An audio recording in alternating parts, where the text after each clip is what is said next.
देखिए, इस समय बेरमो विधानसभा में एक प्रेस कॉन्फ्रेंस समाप्त हुआ है। जो प्रेस कॉन्फ्रेंस तेली वैश्य जाति से भाजपा का उम्मीदवार बनाए जाने की मांग की गई है। हम आपको बताएं कि भामाशाह धर्मशाला जो जैना मोड़ में स्थित है, वहाँ पर यह प्रेस कॉन्फ्रेंस अभी तुरंत समाप्त हुआ है, जिसका नेतृत्व विस्थापित नेता सहदेव साव कर रहे थे। सहदेव साव ने साफ तौर पर मांग किया है कि इस बार जो बेरमो विधानसभा में उपचुनाव होने जा रहा है, उसमें वैश्य जाति का उम्मीदवार हो। हमारे साथ इसी मुद्दे पर बात करने के लिए सहदेव साहब है। सहदेव जी, फिर आपने एक कार्ड खेला है वैश्य का। जब भी चुनाव बेरमो में होता है या बोकारो में होता है, तो आप मुखर रूप से बाहर आते हैं और एक मांग रखते हैं कि वैश्य जाति के लोगों का ही उम्मीदवारी होना चाहिए। क्या कारण है? कारण है हमारा वैश्यों का संख्या यहाँ 55% है और 55% होने के नाते मेरा दावेदारी पहला बनता है। वैश्य से 2 बार यहाँ प्रतिनिधित्व कर चुके हैं जोगेश्वर प्रसाद बाटुल जी, जो अभी उम्रदराज हो चुके हैं। और हम लोग नेतृत्व परिवर्तन का मांग करते हैं, नौजवान का मांग करते हैं, क्योंकि वैश्य 2 बार शिकस्त दे चुके हैं। अगला जो राष्ट्रीय कांग्रेस पार्टी से यहाँ इस क्षेत्र को गढ़ बनाए थे, उनको 2 बार बीच में हरा चुके हैं। और वो जब वैश्य एकजुट हुआ, कांग्रेस पार्टी हारी है।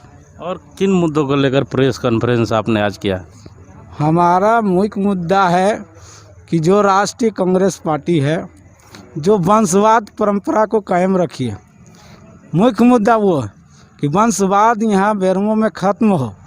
कांग्रेस से भी आवे तो ऐसे कोई नौजवान आवे जो पिछड़ा हो, वैश्य से हो और जुझारू हो, विस्थापित का और 32 का खतियान का समर्थक हो। ऐसे लोग कांग्रेस से भी आवे तो उनका भी हम लोग वेलकम कर सकते हैं, लेकिन वंशवाद को हम लोग बर्दाश्त नहीं करेंगे। अच्छा सहदेव जी, ये मांगे कितनी जायज़ आपको लगती है? जहां आप वंशवाद का विरोध कर रहे हैं, वहां जातिवाद का समर्थन कर रहे हैं। बोकारो विधानसभा में लगभग 4.5 मतलब 5 विधानसभा है, जिसमें 2 विधानसभा पे भारतीय जनता पार्टी ने वैश्य को ही मौका दिया था। गोमिया विधानसभा से लक्ष्मण नायक को मौका दिया, बोकारो विधानसभा से बिरिंची नारायण को मौका दिया। अब उपचुनाव आ रहा है, इसमें भी आप जातिवाद का कार्ड खेल रहे हैं, तो ये कहाँ तक जायज़ है? जब वंशवाद का विरोध कर रहे हैं तो जातिवाद का भी तो विरोध होना चाहिए। जातिवाद देखिए, वैश्य में 36 जातियाँ आता है और हम लोग आज राजनीतिक पकड़ से बाहर रहे हैं हमेशा। अब पहली बार हम लोग को राजनीति में जागरूकता आया है, पूरा झारखंड में, पूरा देश में। इसीलिए मैं अपना जाति को एकजुट किया हूँ।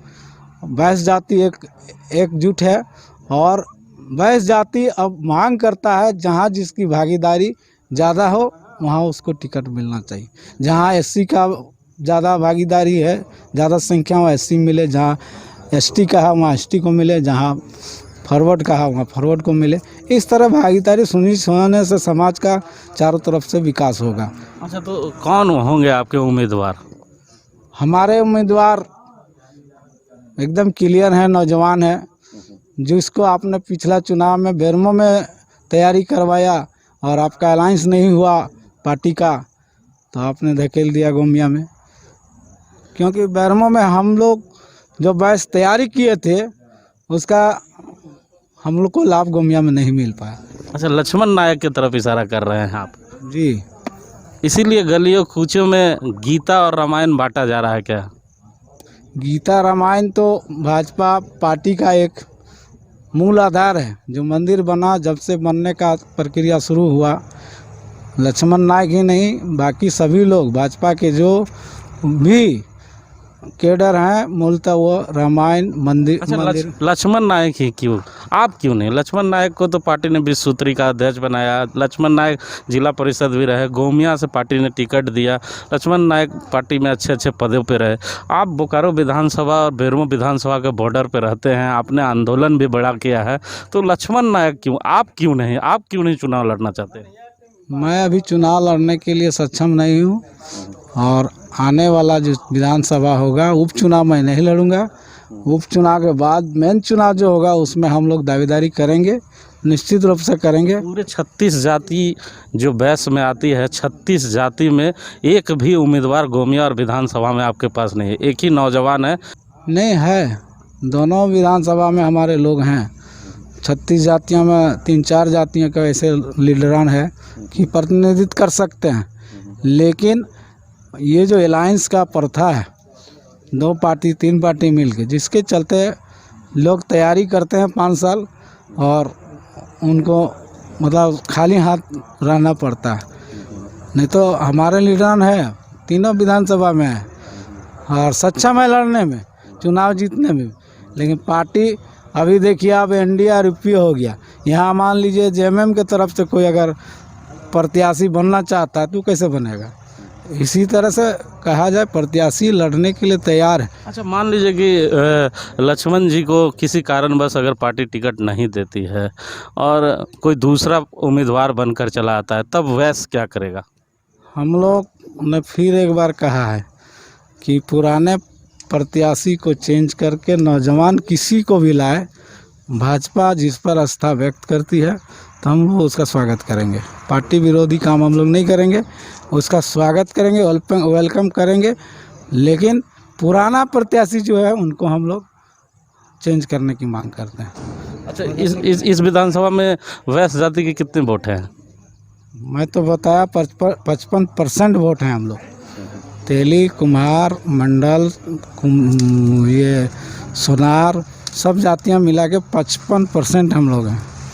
तो सुना आपने, ये सहदेव साव हैं जिन्होंने साफ तौर पे फिर से एक राजनीतिक कार्ड खेल दिया है। जैसे ही उपचुनाव आया, सहदेव साव ने जो कार्ड खेला है वो जाति आधार कार्ड है, जिस पे सहदेव साव ने साफ तौर पे कहा कि भारतीय जनता पार्टी इस बार बेरमो विधानसभा में हमारे स्वजाति जो वैश्य हैं, युवा हैं, तेज तरार हैं, लक्ष्मण नायक को टिकट दे। लक्ष्मण नायक के लिए ये सारी बिछाई जा रही है और गली कूचों में अक्सर लक्ष्मण नायक नज़र आ रहे हैं गीता बांटते हुए।